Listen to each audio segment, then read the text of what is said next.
السلام علیکم ورحمۃ اللہ وبرکاتہ۔ اعوذ باللہ من الشیطان الرجیم، بسم اللہ الرحمن الرحیم۔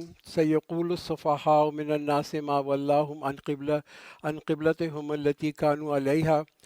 The foolish among the people will say, what has turned them away from the Qibla that they were following? Say, to Allah belongs east and west. He guides whomsoever He wishes to the straight path.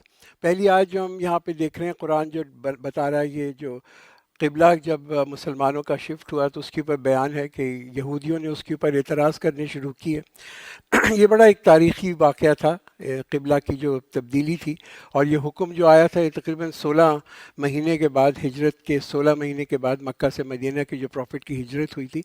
Profit صلی اللہ علیہ وسلم اس وقت جب یہ حکم آیا اور یہ آیتیں نازل ہوئیں تو ایک مدینہ کے باہر ہی ایک مسجد تھی، اور اس کے اندر اس کو مسجد قبلتین کہتے ہیں۔ آپ میں سے جو لوگ مدینہ گئے ہوں گے وہاں ضرور زیارت پہ گئے ہوں گے، تو وہاں پہ یہ آیتیں ریویلڈ ہوئیں، اور ان آیتوں کے آنے کے بعد جو ہے مسلمان جو پہلے جیروسلم کی طرف منہ کر کے نماز پڑھا کرتے تھے، مسجد اقصیٰ کی جو بعد میں جا کے مسجد اقصیٰ بنی، اور اس کے بعد یہ قبلہ کا جو تحویل ہوئی تھی، چینج ہوا، تو پھر وہ بالکل اپوزٹ قبلہ، کعبہ بالکل اپوزٹ ڈائریکشن پہ، ان دونوں کا اگر آپ دیکھیں تو بالکل اپوزٹ ہیں۔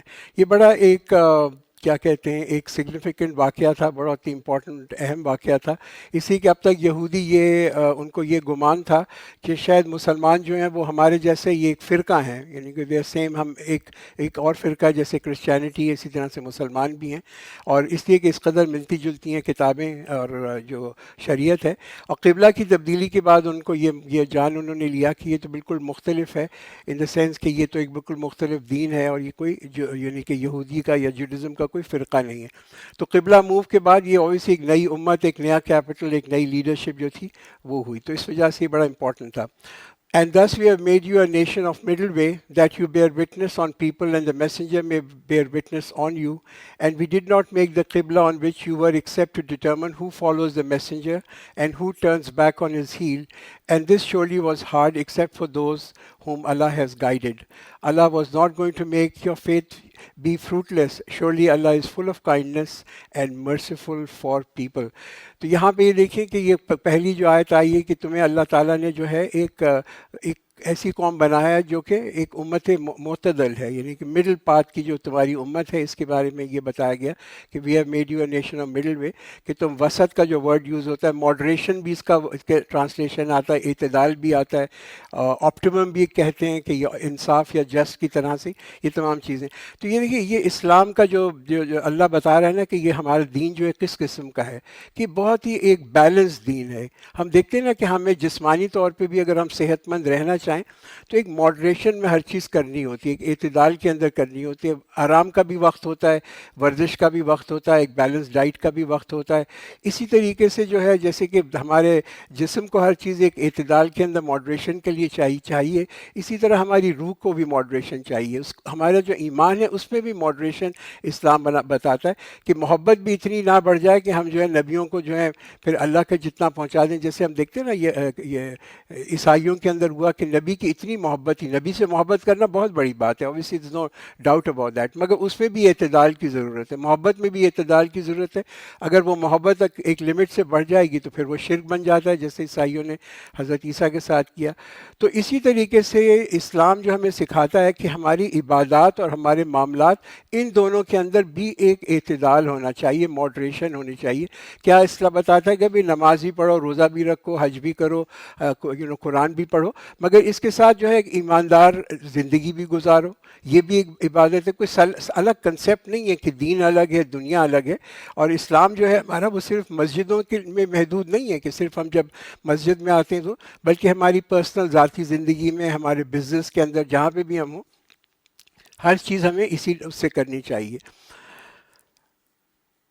Indeed, we see the turning of your face to heaven, so we will definitely turn you towards the Qibla which you like. So turn your face towards the sacred mosque, and wherever you are, turn your face towards it. And surely those who have been given the book certainly know that it is the truth from their Rabb and Allah is not heedless of what they do. تو یہ جو آیت ہے اگلی ہم دیکھ رہے ہیں اس کے اندر کیا قد نرا تقلب وجہ کا فی السماء.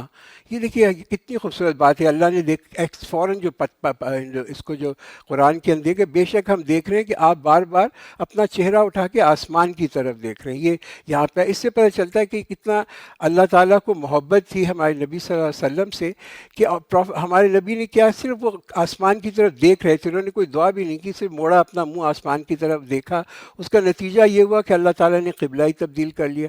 دیکھیے جس سے کوئی بہت محبت کرے نا, اور ہم بھی کسی سے کرتے ہوں گے محبت, جس سے آپ بہت محبت کرتے ہیں آپ اس کے چہرے کو دیکھ کے پہچان لیتے ہیں کہ what is the internal feeling of that person.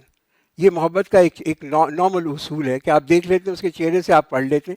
تو اس سے پتہ چلتا ہے کہ اللہ کے نزدیک پروفیٹ صلی اللہ علیہ وسلم کی کتنی محبت تھی. He was so close to Allah کہ اللہ نے دیکھا ان کا چہرہ. اور ہمارے نبی صلی اللہ علیہ وسلم کو کعبہ بہت پسند ہے, ہی ڈیپ لو فار کعبہ, اور وہ انتظار کر رہے تھے کہ کوئی وحی آئے اور ہم میرا جو ڈائریکشن ہے جو کہ ابھی یروشلم کی طرف ہے موڑ کے وہ کعبہ کی طرف ہو. تو یہ ایک امپورٹنٹ. اچھا اس سے ایک اور اصول بھی نکلتا ہے, اور وہ اصول یہ ہے کہ اگر ہم دیکھیں کہ کوئی شخص نماز پڑھ رہا ہے اور ہم گزر رہے ہیں اور یا دیکھ رہے ہیں کہ وہ نماز پڑھ رہا ہے, ہمیں پتہ ہو کہ یہ غلط ڈائریکشن کے اندر ہے, اس طرف قبلہ نہیں ہے, تو آپ اس کو نماز میں بھی کریکٹ کر سکتے ہیں. آپ جا کے اس کو موڑ دیں, اور جو نماز پڑھ رہا ہے اس کو بھی اس میں کوئی افینس لینے کی ضرورت نہیں. اگر کوئی آپ کو بتا دے کہ آپ نماز غلط طرف پڑھ رہے ہیں تو آپ کا ڈائریکشن بھی چینج ہوئے. یہ جو قبلہ کی آیتیں اس کے بعد بھی اس میں بھی یہ کمپلیٹ جو تھا نا ڈائریکشن جو تھا اپوزٹ سائڈ پہ پروفیٹ صلی اللہ علیہ وسلم موو کر گئے تھے. Even if you bring every sign for those who are given the book, they will not follow your qibla, nor shall you follow their qibla, nor will any of them follow the qibla of other. And if you follow their desire after knowledge that has come to you, you will indeed be among the wrongdoers. تو قرآن یہ بتاتا ہے کہ جو یہ لوگ ہیں ان کا اس میں کیا, یہ پہلی چیز جو بتا رہے ہیں کہ تم ان کے پاس کچھ بھی نشانی لے کے آ جاؤ جو کتاب میں دی ہوئی, مگر یہ تمہارے قبلہ کو فالو نہیں کریں گے. اس میں سبق کیا مسلمانوں کے لیے؟ دیکھیے ہم کتنی بھی ان کی رسومات کیوں نہ اڈاپٹ کر لیں, کتنی بھی نہ کر لیں, ہم سارے ان کے تہوار منائیں, ان کے سوگ منائیں, جو کریں, مگر وہ کبھی بھی اسلامی تہوار جو ہیں کبھی بھی نہیں منائیں گے, اور نہ کبھی پہلے منائے انہوں نے. ہم دیکھتے ہیں کتنے سارے مسلمان ہیں کرسمس بھی مناتے ہیں, ہیلووین بھی مناتے ہیں, ویلنٹائن بھی مناتے ہیں, برتھ ڈیز بھی مناتے ہیں, مگر آپ بتائیں کتنے غیر مسلمانوں کو آپ نے دیکھا کہ وہ عید منا رہے ہوں یا رمضان میں روزے رکھ رہے ہوں یا حقیقہ کر رہے ہوں یا کیا کر رہے ہیں؟ کبھی بھی نہیں کرتے. They never do that. تو اس لیے ذرا ہمیں بھی سوچنا چاہیے کہ why do we really need to follow ان کے تہواروں کو. Those to whom we have given the book recognize him just as they recognize their sons. But a party of them indeed conceal the truth while they know. تو یہ دیکھیے نشانیاں جو تھیں نا کہ وہ تو پروفیٹ صلی اللہ علیہ وسلم کی ان کی کتابوں میں بھی بالکل واضح نشانی تھی, تورات کے اندر بھی واضح نشانی تھی, مگر ان کی خود غرضی تھی کہ وہ یہودی اور عیسائی جو تھے وہ ان کو حالانکہ علم بھی اس کے اوپر اس کا تھا, مگر اس علم کے باوجود جو تھا انہوں نے وہ جانتے تھے کہ پروفیٹ صلی اللہ علیہ وسلم ایسے جانتے تھے کہ جیسے قرآن کہتے ہیں نا اپنے بیٹوں کو جانتے ہیں, مگر پھر بھی انہوں نے ان کو مانا نہیں. This is the truth from your Rabb, so do not be among the doubters. وَلِكُلٍّ وِجْهَةٌ هُوَ مُوَلِّيهَا فَاسْتَبِقُوا الْخَيْرَاتِ, and for everyone there is a direction to which he turns. Therefore vie with one another in good deeds. Wherever you may be, Allah will gather you, and surely Allah has power over all things. ہر قوم کا اللہ کہتا ہے کہ ہر قوم کی ایک سمت ہوتی ہے, ہر قوم کا ایک قبلہ ہوتا ہے, ایک سمت ہوتی ہے جس کی طرف وہ فیس کرتے ہیں. مسلمان جو ہیں چونکہ ہم جو ہیں اپنا نسب لیتے ہیں حضرت ابراہیم علیہ السلام سے, ہماری لینیج ان سے ملتی ہے, اس لیے ہم جو ہے حضرت ابراہیم نے قبلہ بنا کے اللہ کا گھر جو تھا اس کو واپس کھڑا کیا تھا, تو حضرت ابراہیم کی نسب کی ہونے کی وجہ سے ہم اس کو فیس کرتے ہیں. ہر ایک کا ایک مقصد بھی ہوتا ہے زندگی کا, یہ آیت یہ بھی کہتی ہے ہمیں ہمارا بھی ایک کوئی نہ کوئی مقصد ہوگا اور ہمیں مقصد بنانا چاہیے. تو ہمارا جو ایم ہونا چاہیے, ہمارا کہتے ہیں the axis, the target that we need to have, اس کے ہم جو ہے نا آگے بڑھیں نیک کام کرنے کے لیے. ہماری ترجیحات یہی ہونی چاہیے کہ ہم ہر جو کام کریں اس کو ایک تو بالکل جو ہے نا بہت خوبصورتی سے کریں اور بالکل وقت پہ کریں. جیسے نماز کا ٹائم ہوا کم اسی وقت نماز پڑھ لیں امیجیٹ وداؤٹ اینی ڈیلے, اور جہاں پہ بھی آپ کو موقع ملے کوئی چاہے چھوٹی نیکی کیوں نہ ہو, چاہے کاغذ ہی کیوں نہ اٹھانا وہ اٹھا لیں, چھوٹی نیکیوں کو بھی نہ جانے دیں, اس لیے کہ ہمیں جو ہے نا اس کا ہمیں مقابلہ کرنا چاہیے نیکیوں کے اندر تاکہ ہم سبقت لیں. یہ نہیں کہ ہم بالکل لاسٹ میں آ رہے ہوں, نیکیوں میں ہمیں سبقت لینی چاہیے. We should be the first not the last. وَمِنْ حَيْثُ خَرَجْتَ فَوَلِّ وَجْهَكَ شَطْرَ الْمَسْجِدِ الْحَرَامِ, and from wherever you may come forth, turn your face towards the holy mosque. Indeed, it is the truth from your Rabb, and Allah is not oblivious of what you do. تو یہ جو پہلا ہم نے دیکھا تھا کہ قبلہ کی طرف اس کا حکم تھا، مگر یہاں پہ ایک تھوڑی سی روایت دی گئی کہ جہاں بھی تم ہو، تم جو ہو اپنے آپ کو جو مسجد حرام ہے اس کی طرف موڑ لو.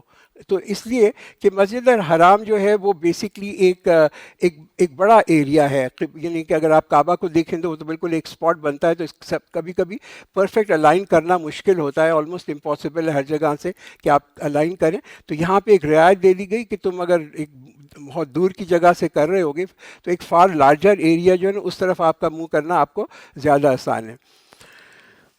کبھی کبھی ایسا ہوتا ہے کہ آپ دیکھتے ہیں کہ لوگ پرانی مسجدیں جو بنی ہوئی ہوتی ہیں، اور اب چونکہ لوگوں کے پاس کمپس آ گئے اور موبائل فون آ گئے تو دیکھیں ایکوریٹلی پن پوائنٹ کہ کعبہ کس طرف ہے، تو وہ جو ہے وہ تو توڑنے پہ آ جاتے ہیں کہ جی یہ تو ہماری مسجد جو ہے نا 1 ڈگری ادھر ہے یا 1 ڈگری ادھر ہے، جو اس کا جو قبلہ ہے وہ تھوڑا سا ہٹا ہوا ہے. اٹ ڈزنٹ میٹر، اس سے فرق نہیں پڑتا. اسی وجہ سے اللہ تعالیٰ نے یہاں پہ یہ روایت دی ہے. وَمِنْ حَيْثُ خَرَجْتَ فَوَلِّ وَجْهَكَ شَطْرَ الْمَسْجِدِ الْحَرَامِ, and from wherever you may come, turn your face towards the sacred mosque, and wherever you are, turn your face toward it, so that people have no ground to dispute against you except those that are unjust. So do not fear them, but fear me, so that I may bestow my blessing upon you and that you may be guided. تو قرآن کا یہ پیغام ہے کہ دیکھیے ایک سمت ہے، اور وہ یہ جو سمت ہے نا مسلمانوں کی، یہ بڑی امپورٹنٹ ہے. ہم سب کبھی اس پہ بھی غور کریں. یہ جو ہمارا یونٹی آف فیتھ ہے نا، ہمارا جو اتحاد ہے مسلمانوں کا، اس کے لیے ایک بہت ہی پاورفل موٹیویٹر ہے. آپ دیکھیں کہ کتنے سارے جو لوگ ہیں جو اگزامپل دیکھیں، جو لوگ مسلمان ہو گئے وہ اسی وجہ سے مسلمان ہوئے کہ انہوں نے دیکھا مسلمانوں کو نماز پڑھتے ہوئے، ایک جماعت کے اندر نماز پڑھتے ہوئے. ہمارے ایک دوست ہیں، وہ وہاں پہ لاہور میں وہ ایک فیکٹری لگا رہے تھے، غنی گلاس کی، آئی تھنک آپ شاید ان کو جانتے بھی ہوں گے. غنی گلاس کی وہ فیکٹری لگا رہے تھے، اور میرا اکثر جانا ہوتا تھا، ان سے ملاقات ہوتی. تو جب وہ فیکٹری لگا رہے تھے تو ان کے 19 چائنیز آئے ہوئے تھے. وہ فیکٹری لگانے میں، چائنیز فیکٹری ہے انسٹال کرنے کی. تو وہ جو تھے وہ کئی دن، وہ کافی مہینوں کے لیے آئے ہوئے تھے. تو وہ چائنیز دیکھا کرتے تھے ہر روز ان کو کہ ان کی یہاں مسجد ہے، وہاں پہ سب جماعت سے نماز پڑھ رہے ہیں. تو کہنے لگے کہ ایک دن، اور یہ خود انہوں نے مجھے واقعہ بتایا، کہنے لگے کہ ایک دن ان کا انٹرپریٹر جو تھا وہ میرے پاس آیا، مجھ سے پوچھنے لگا یہ آپ لوگ کرتے کیا ہیں؟ یہ ہر دوپہر کو 1:30 بجے جو ہے یہ سارے لوگ جمع ہو جاتے ہیں مسجد کے. تو انہوں نے کہا میں نے، حالانکہ انہوں نے کوئی تبلیغ نہیں کی تھی ان لوگوں کو، چائنیز کو. انہوں نے آ کے پوچھا کہ یہ پریئر کیا ہوتی ہے، اس میں کیا پڑھتے ہیں، کیا دین ہے، کیا. آہستہ آہستہ 19 کے 19 کنورٹ ہو گئے یہیں پہ. یعنی کہ آپ دیکھیں اتنا، میں کہتا ہوں کہ یہ جو پاور ہے نا جماعت کا، یہ جو اسلام کے اندر آتا ہے نا کہ جماعت سے تم نماز پڑھو، اس کے اندر بڑی ہی. تو آپ گھر پہ بھی اگر کبھی نماز پڑھ رہے ہیں تو کوشش یہ کریں، آپ کی بیوی ہے، بچہ ہے، اس کو لے لیں، ایک جماعت کر لیں، اس کا ایک بڑا فائدہ ہوتا ہے. میں سعودیہ میں بہت عرصے، سعودیہ میں ہم لوگ اکثر ڈرائیو کر کے جایا کرتے تھے. آپ کسی بھی صحرا میں چلے جائیں، آپ ڈرائیو کر کے شام کو مغرب کا وقت ہو، آپ دیکھیں ایک جگہ ایک بڑی یوکون کھڑی ہوئی ہے، ایک آدمی آگے کھڑا ہوا ہے، اس کی بیوی پیچھے کھڑی ہوئی ہے، 2-4 بچے ساتھ کھڑے ہوئے. یعنی کہ ان کو روڈ سائڈ پہ نماز پڑھتے ہوئے دیکھتے ہوئے بھی وہ اتنا انسان کو متاثر کرتی ہے نا. یہ ایک جسٹ سائٹ آف بالکل لگتا ہے کہ جیسے کہ آپ کا ان کے ساتھ کوئی کنیکشن ہے. ایک دم سے لگتا ہے کہ یہ بڑے فیملیئر ہیں، بیکاز آپ کا اور ان کا ایک ریلیجن یہی ہے. تو سبق اس کے لیے ہمارے لیے یہی ہے کہ دیکھیے جب نماز کا ٹائم ہو تو پھر آپ آئیں اور ضرور نماز پڑھیں، اور اعتماد سے نماز پڑھیں. کوئی نماز آپ جماعت سے باہر بھی پڑھ رہے ہو، کسی پارک میں بھی پڑھ رہے ہو، تو اس میں کوئی شرمندگی نہیں ہونی چاہیے. خیر پاکستان میں تو نہیں ہوتی، مگر یہ کہ باہر کے ملکوں کے اندر جب ہم ٹریول کر کے جاتے ہیں اور وہاں دیکھتے ہیں تو وہاں پہ بھی کوئی شرمندگی نہیں ہونی چاہیے. آپ ایئرپورٹ کے اوپر ہیں، الگ سے ایک جگہ دیکھ لیں، وہاں پہ کھڑے ہو کے نماز نہ چھوڑیں. اس لیے کہ ہمارے لیے پبلک اوپینین اتنا امپورٹنٹ نہیں ہے، ہمارے لیے اللہ کا اوپینین جو ہے وہ زیادہ ہے، زیادہ امپورٹنٹ ہے. تو اس میں بہت زیادہ حساس بھی نہ ہوں اور بہت زیادہ شرمندہ بھی نہ ہوں. جہاز میں بھی بیٹھے ہوں تو سیٹ پہ بیٹھ کے نماز پڑھنا کوئی وہ نہیں، مگر نماز ضرور پڑھنے، یہ اپنی نیکی کو چھوڑے نہیں. کما ارسلنا فیکم رسولا منکم یتلو علیکم آیاتنا ویزکیکم ویعلمکم الکتاب والحکمت ویعلمکم ما لم تکونوا تعلمون. Just as we have sent to you the messenger from among yourselves, who recites to you our revelations and purifies you and teaches you the book and wisdom and teaches you that which you did not know. تو یہ تو اللہ تعالیٰ کا ایک بڑا احسان ہے ہم پہ کہ اللہ نے ہمیں ایک رسول بھیجا ہماری ہدایت کے لیے، اور ہمیں اس نے یہ سکھایا جو ہم نہیں جانتے تھے.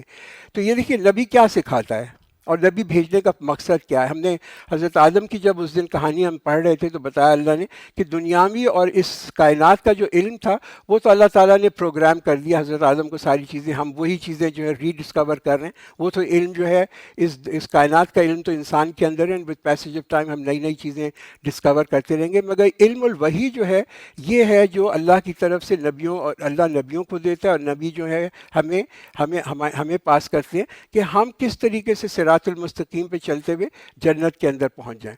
یہاں 4 چیزوں کا بتایا گیا, اور وہی 4 چیزیں ہمارے لیے بھی امپورٹنٹ ہے, اس لیے کہ اب نبی تو آئے گا نہیں, نہ رسول کوئی آئے گا, کہ ہم جو ہیں اس دین کو آگے پہنچائیں. پہلے تو اس کتاب کی تلاوت کرنا, اور تلاوت کے اندر اس کو صحیح سے پڑھنا, اس کے بعد اس کو فالو کرنا, اس کے بعد جو ہے پیوریفائی کرنا اپنے آپ کو, جس کہتے ہیں نا فزیکلی بھی پیوریفائی کرنا, اور اس کے بعد جو ہے روحانی طور پہ بھی پیوریفائی کرنا, پھر اس کتاب کو پڑھانا, اور اس کے پیچھے جو حکمت ہے وہ لوگوں کو بتانا.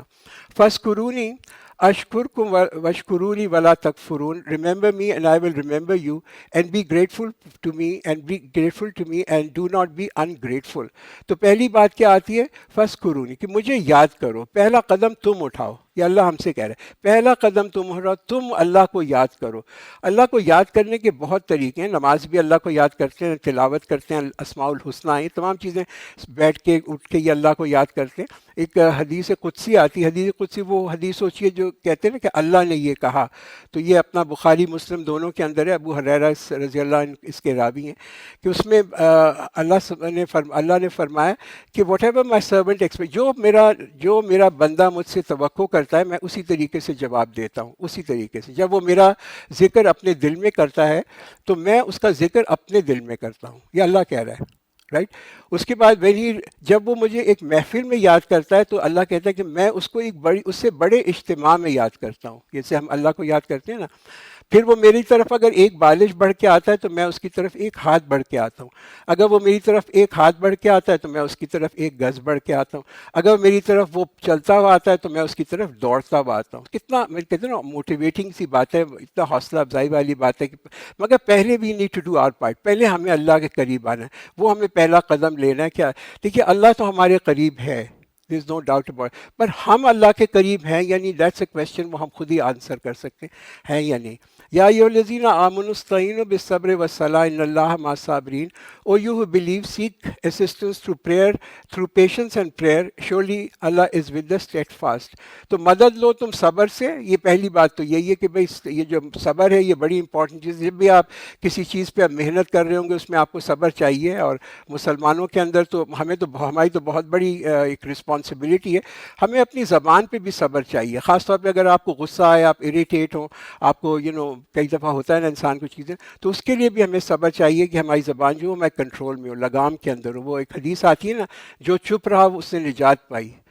من سمتا نجا, کہ جو چپ رہا اس نے نجات پائی. تو اس میں بھی یہ بھی ایک صبر ہے. اور کبھی کبھی ہوتا ہے کہ ہم بہت محنت کرتے ہیں, پھر اینڈ کے اندر لگتا ہے کوئی نتیجہ نہیں نکلا, تو اس میں بھی کہ آپ کا دل مایوس نہ ہو, اس پہ بھی انسان صبر کرے کہ اللہ تعالیٰ اس کو بہتر ہمیں چیز دے گا.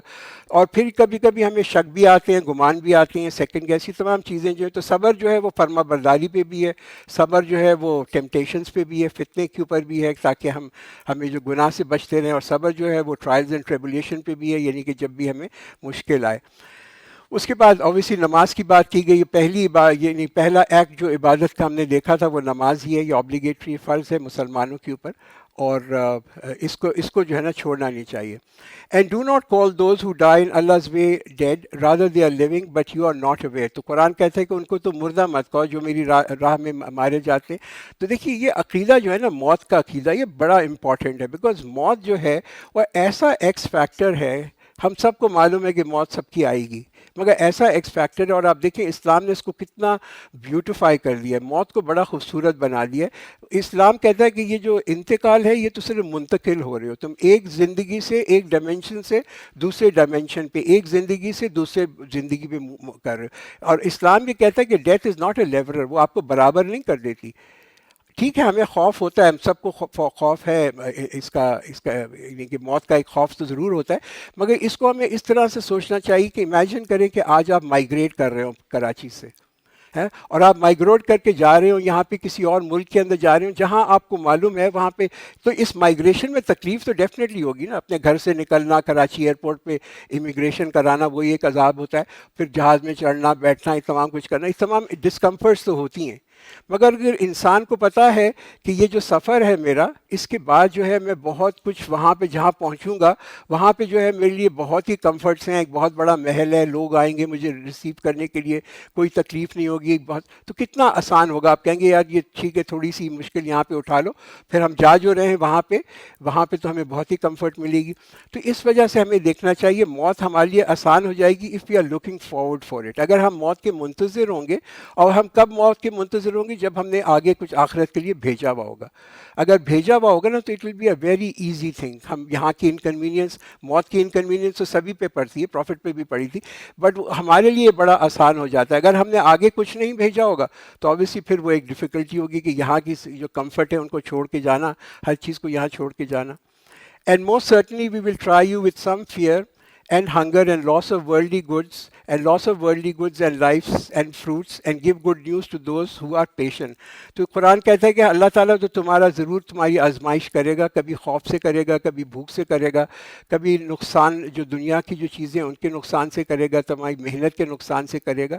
اس لیے کہ یہ جو راستہ ہے جنت کا، اس کی طرح اس میں مشکلات تو ڈیفینیٹلی آتی ہیں. تو یہ تو پرائس ہے ہماری، کہتے ہیں نا یہ قیمت ہے جنت کی.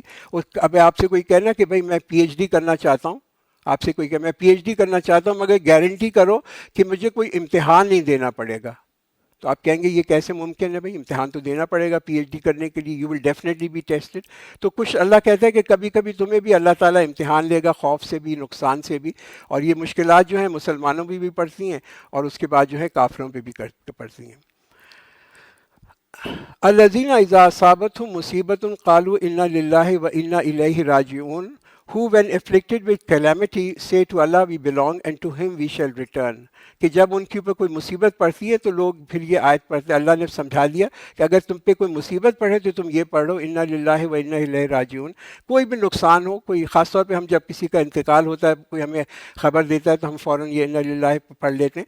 تو مگر یہ صحابہ جو تھے اس کو ہمیشہ پڑھتے تھے جب بھی ان کے اوپر کوئی مشکل آتی تھی. اگر ان کا دیا جل رہا ہے اور ہوا سے وہ دیا بجھ گیا تو فوراً انا للہ و انا الیہ راجعون پڑھ لیتے تھے کہ وہ یہ پڑھا کرتے. دیکھیے جب بھی آپ کو اور اس کا مطلب کیا ہے کہ ٹو اللہ وی بلانگ، کہ اللہ ہی کی طرف ہمیں لوٹ کے جانا ہے، کہ ہم اسی کی طرف، یعنی سب کچھ جو دیا ہوا ہے ہمیں اللہ نے ہی دیا ہوا ہے اور اسی کی طرف وہی مالک ہے، اس طرف ہی ہمیں لوٹ کے جانا ہے، ہم اس کے مالک نہیں ہیں. یہی چیز یہاں پہ یہ پڑھنے سے انسان کو، اور اگر اس کا مطلب بھی اس کو پتہ ہو تو ایک سکون سا آ جاتا ہے. جو لاس ہوا ہوتا ہے اس کے لیے ایک سکون آ جاتا ہے. ہمارا کیا بیہیویئر ہوتا ہے آپ دیکھ لیجئے، ہمارا کیا بیہیویئر جب بھی ہمیں کوئی لاس ایکسپیرینس ہو، اور چھوٹا سا لاس، کیا چھوٹا لاس کہ بجلی چلی گئی، لوڈ شیڈنگ شروع ہوئی، بجلی چلی گئی.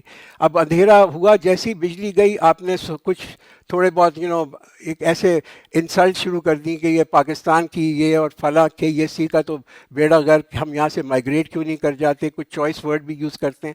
پھر ہم جو ہے اپنی اٹینشن موو کرتے ہیں ان لوگوں کے اوپر جو پوزیشن آف پاور پہ ہیں. پہلے شروع ہوں گے پرائم منسٹر اور پریزیڈنٹ سے، اور پھر جو ہے کے ای ایس سی کے جو سی او ہیں. فائدہ کیا ہوا ہے اس ساری چیز کا؟ ہم نے تو اپنی نیکیاں جو تھیں وی ہیو ایٹن اپ آور نیکیز، کوئی ضرورت ہی نہیں. ہم تو اپنی نیکیوں کو برباد کر رہے ہیں یہ ساری چیزیں اس طرح کا رویہ کر کے. اس سے بجلی تو آ نہیں جائے گی، نہ ہی کوئی تبدیلی آ جائے گی، مگر کیا ہوتا ہے کہ اس سے ایسے ایٹیٹیوڈ سے ہمارے اندر سٹریس بڑھنا شروع ہو جائے. نہ صرف ہم پہ افیکٹ آتا ہے اس کا، بلکہ ہمارے جو ارد گرد لوگ ہوتے ہیں ان پہ بھی بڑا ڈیمیجنگ افیکٹ ہوتا ہے. اس کا اثر سب لوگوں کے اوپر ہوتا ہے. تو انسان انشاءاللہ نیکسٹ ٹائم جب بھی آپ کے اوپر کوئی نقصان آئے، کوئی آپ فیس کریں، کوئی بھی آپ مشکل فیس کریں، تو پہلی چیز آپ کو یہی پڑھنی چاہیے انا للہ و انا الیہ راجعون. اور اس کو دل سے پڑھیں، اس کے مطلب سمجھ کے پڑھیں. دیکھیے اللہ تعالیٰ آپ کو سکون دے گا اور ایک انر آپ کو پیس ملے گی، بیکاز آپ کو پتہ ہے کہ یہ مشکل میں پھنسا ہوا ہوں، اس کا اجر اللہ تعالیٰ دے گا. ایون آپ کبھی ٹریفک پہ بھی پھنسے ہوئے ہو تو کوئی ضرورت نہیں کہ بار بار ہارن بجائے جائیں، وہ اپنے آپ کو بھی اریٹیٹ کریں، سب کو بھی کریں. تو یہ کسی بھی مایوسی کے اندر، سیٹ بیک میں، ڈیفیٹ کے اندر ایک عادت بنا لیں. These are the people upon whom are the blessing of their Rabb and mercy and mercy, and they are on the right path. Surely Safa and Marwa are among the symbols of Allah, and whoever does Hajj and Umrah, there is no harm on them that he should do the tawaf. And he who does good of his own good, then surely Allah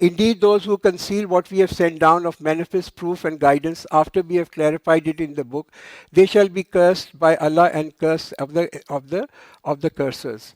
Except those who repent and correct, then make it known to them that I turn to them and I am the acceptor of repentance and merciful. Surely those who disbelieve and die while they are disbelievers, these are the ones on whom is Allah's curse and of angels and of mankind. They shall remain in it forever, and their punishment shall not be lightened, nor shall they be granted any respite. Wa ilahukum illahum wahid, la ilaha illahu ar-Rahmanur Rahim. Your Allah is one Allah. There is no God except Him, and He is the all beneficent,